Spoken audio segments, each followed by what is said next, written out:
स्वागत है आपका अपने यूट्यूब चैनल दारुल शुक्लान। दोस्तों आज की वीडियो में बताएंगे इम्पोर्टेंट पादांश की व्याख्या। ठीक है, इम्पोर्टेंट पादांश की व्याख्याएं और व्याख्या कैसे करेंगे। ठीक है, रेखांकित अंश की व्याख्या आप कैसे करेंगे हम बताएंगे। ठीक है, और इम्पोर्टेंट एग्जाम की दृष्टि से दो हम इम्पोर्टेंट पदांश बताएंगे जिनकी आपको व्याख्या करनी है। ठीक है, जिनकी आपको व्याख्या तो करके जाना ही है। ठीक है, तो देख लेते हैं वीडियो को। तो सबसे पहले आपको क्या एक चरण कमल बंधु हरिराय पहले पाठ का, सूरदास जी का पहले पाठ का हम आपको बताएंगे। ठीक है, चरण कमल बंधु हरिराय जाकी कृपा पंगिर लागे अंधे को सब कुछ दर्शाई वहिरो सुने, यानी वहिरो सुने गूंगा पुनि बोले रंक चले सर छत्र धराई सूरदास स्वामी करनामय बार बार बंदो ती पाई। ठीक है, तो आपको इसकी व्याख्या करनी है। ठीक है, इसकी रेखांकित अंश की व्याख्या करनी है और उपयुक्त गद्यांश का संदर्भ लिखिए। पहला क्वेश्चन क्या कह रहा है इसमें कि उपयुक्त गद्यांश का संदर्भ लिखिए। ठीक है, पहला क्वेश्चन कह रहा है कि उपयुक्त गद्यांश का संदर्भ लिखिए। दूसरा क्वेश्चन कह रहा है कि रेखांकित अंश की व्याख्या कीजिए। तीसरा क्वेश्चन कह रहा है कि इन पंक्तियों में कौन सा अलंकार का प्रयोग किया गया है। ठीक है, आपको 3 क्वेश्चन ऐसे मिलेंगे। ये 2 × 3 यानी 6 नंबर का होगा। ठीक है, 6 नंबर का, प्रत्येक क्वेश्चन 2 नंबर का होगा। प्रत्येक क्वेश्चन 2 नंबर का होगा। ठीक है, तो इसकी व्याख्या कैसे करेंगे, संदर्भ कैसे लिखेंगे, अपनी भाषा बहुत ही अच्छे से सरल तरीके से आपको हम बताएंगे। ठीक है, तो देख लेते हैं इसका संदर्भ कैसे लिखेंगे।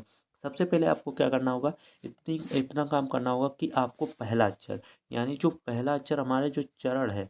ठीक है, तो आपको क्या करना होगा कि पहला अक्षर आपको जो चरण है, जो हमारा चरण पहला अक्षर है उसको आपको लिखना होगा। ठीक है, उस चरण को लिखकर लिखना होगा उस पहले अक्षर को। ठीक है, उसके बाद आपको क्या करना होगा कि लास्ट वाला अक्षर जो तीफाई है ये आपको लिखना होगा। ठीक है, तीफाई तीफाई ये आपको लिखना होगा। ठीक है, तो देख लेते हैं, ये लिख लिया। उसके बाद आपको क्या करना होगा, उसके बाद आपको हेडिंग डालनी होगी संदर्भ। ठीक है, उसके बाद आपको हेडिंग क्या डालनी होगी, संदर्भ। ठीक है, संदर्भ आपको हेडिंग डालनी होगी। उसमें क्या लिखना है ये अपनी भाषा में बहुत ही सरल तरीके से बताया हूँ। ठीक है, तो देख लेते हैं। तो उसमें आपको लिखना होगा, संदर्भ हेडिंग डाल लेना है कुछ इस प्रकार से। फिर आपको क्या करना होगा कि आपको लिखना होगा प्रस्तुत पदांश हमारी पाठ्य पुस्तक हिंदी के पद। जो पद हम लिखेंगे, जो पद हम लिखेंगे वो काले पेन से कुछ इस तरीके से लिखेंगे पद। ठीक है, पद नामक पाठ से लिया गया है। इसके रचयिता सूरदास जी हैं। लेखक का नाम भी काले पेन से लिखेंगे और कुछ इस प्रकार से कामा लगा देंगे। ठीक है, यानी पाठ का नाम काले पेन से कामा लगाकर और लेखक का नाम काले पेन से कामा लगाकर लिखेंगे। ठीक है, तो क्या है संदर्भ इसका कि प्रस्तुत पदांश हमारी पाठ्य पुस्तक हिंदी के पद नामक पाठ से लिया गया है। इसके रचयिता सूरदास जी हैं। ठीक है, तो कितनी अच्छी सिंपल भाषा में हमने समझ लिया। ठीक है, तो अब इसकी रेखांकित अंश की व्याख्या। ठीक है, सेकंड नंबर क्वेश्चन क्या कह रहा था आपसे इसमें कि रेखांकित अंश की व्याख्या कीजिए। ठीक है, अब हम इसमें रेखांकित अंश की व्याख्या करेंगे। ठीक है, तो देख लेते हैं रेखांकित अंश की व्याख्या। ठीक है, तो रेखांकित अंश की व्याख्या आपको कुछ इस प्रकार से हेडिंग को डाल लेना है। उसके अंतर्गत क्या लिखना है, मैं श्री कृष्ण के कमल, यानी आपको रेखांकित अंश की व्याख्या करना है। रेखांकित अंश कितना है, जा की कृपा पंगु गिर लागे अंधे को सब कुछ दर्शाए। जा की कृपा पंगु गिर लागे अंधे को सब कुछ दर्शाए। ठीक है, आपको कुछ इस प्रकार से व्याख्या लिखनी है। ठीक है, तो आप देख लेते हैं, मैं श्री कृष्ण के कमल के, श्री कृष्ण के कमल के सदृश चरणों की वंदना करता हूँ। मैं श्री कृष्ण के कमल रूपी चरणों की वंदना करता हूँ। इन चरणों में वह शक्ति है कि लंगड़ा भी पर्वतों को लांग सकता है। ठीक है, आपको इस प्रकार से व्याख्या को लिखना है। मैं श्री कृष्ण के कमल रूपी चरणों की वंदना करता हूँ, या सदृश कर दो या कमल रूपी चरणों कर दो, एक ही बात है। ठीक है, कमल रूपी चरणों की वंदना करता हूँ। इन चरणों में वह शक्ति है कि लंगड़ा पर्वतों को लांग सकता है। ठीक है, आपको इतनी व्याख्या करनी थी। देख सकते हैं कि जाकी कृपा लागे अंधे को सब कुछ दर्शाए। ठीक है, जिसकी कृपा से यानी लंगड़ा व्यक्ति भी चलने लगता है और अंधे को सब कुछ दिखाई देने लगता है। ठीक है, तो आगे देख लेते हैं।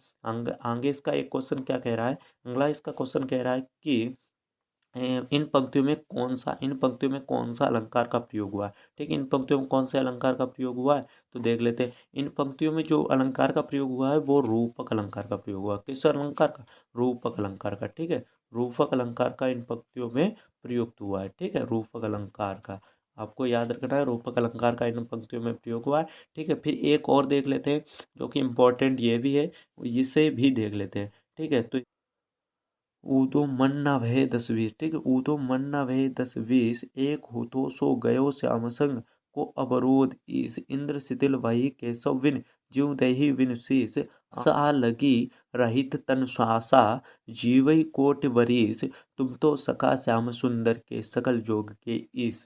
ठीक है। सूर हमारे नंद नदन बिनु और नहीं जगदीश। ठीक है। आपको इतना इतना इसका भी आपको क्या करना होगा।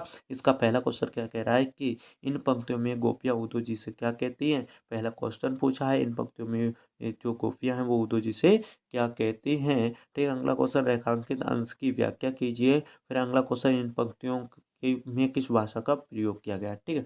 तो सबसे पहले अगदी आपसे ये क्वेश्चन ना पूछकर यहाँ पे पूछ देता कि इन पंक्तियों का संदर्भ लिखिए। ठीक है। आपसे क्या पूछ देता, संदर्भ। तो सब आप संदर्भ कैसे लिखेंगे। ठीक है। तो संदर्भ कैसे लिखेंगे देख लेते हैं। तो सबसे पहले आपको संदर्भ हम बताएंगे। ठीक है। संदर्भ को सेम वही पोजीशन में, और सबसे पहले आपको इतनी बात जरूर ध्यान रखनी है कि ऊपर की पंक्ति का ऊदो, यहाँ पर ऊदो लिखा है, आपको अच्छे से हिसाब से दिखाई नहीं दे रहा होगा। ठीक है। कि आपको पहला अक्षर जो कि काले पेन से लिखना है, जैसे इसमें वो ऊदो। ठीक है। फिर क्या करना है आपको, dot dot dot dot dot dot. ठीक है। फिर आपको लिखना है, जैसे इसमें है जगदीश, तो आपको जगदीश लिख लेना। ठीक है। इस प्रकार से आपको लिखना है। ठीक है। इस प्रकार से आपको लिखना है। तो और उसके बाद ही आपको काले पेन से हेडिंग डालनी है संदर्भ। ठीक है। संदर्भ हेडिंग डालने के बाद आपको लिखना है, प्रस्तुत पदांश हमारी पाठ्य पुस्तक हिंदी के पद, यानी जो पद है वो काले पेन से लिखा जाएगा। पद नामक पाठ से लिया गया है। इसके रचयिता सूरदास जी हैं। इसके रचयिता कौन है, सूरदास जी हैं। ठीक है। उसके बाद अगला क्वेश्चन कह रहा है कि रेखांकित अंश की व्याख्या कीजिए। रेखांकित अंश की व्याख्या कीजिए। ठीक है। आपको क्या करना है, रेखांकित अंश की व्याख्या करना है। रेखांकित अंश में क्या है देख लेते हैं। रेखांकित अंश कौन सा है, तुम तो सखा श्याम सुंदर के सकल जोग के ईश। ठीक है। तुम तो सखा हो यानी मित्र हो श्याम सुंदर के। हे उदो जी, किससे कह रही हैं सखियां, उदो से कह रही हैं। ठीक है।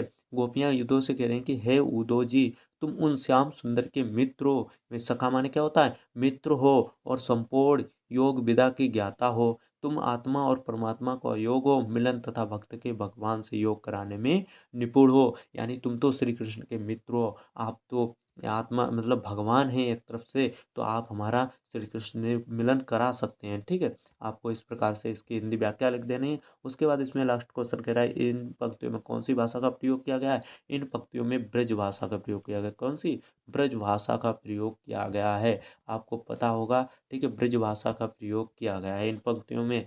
ठीक है। तो आपको बहुत ही अच्छे से, आई होप आपको बहुत ही अच्छे से इन हिंदी व्याख्या को समझ में आ गया होगा। तो आई होप आप 16 फरवरी को आप ज़रूर ही लिख कर आएंगे। ठीक है। संदर्भ को आपको बिल्कुल ऐसा ही लिखना है। व्याख्या किसी भी लेसन की हो आपको इसी प्रकार से बनाकर लिखना है। ठीक है। ये इम्पोर्टेंट जो कि थी वो हमने बता दी, और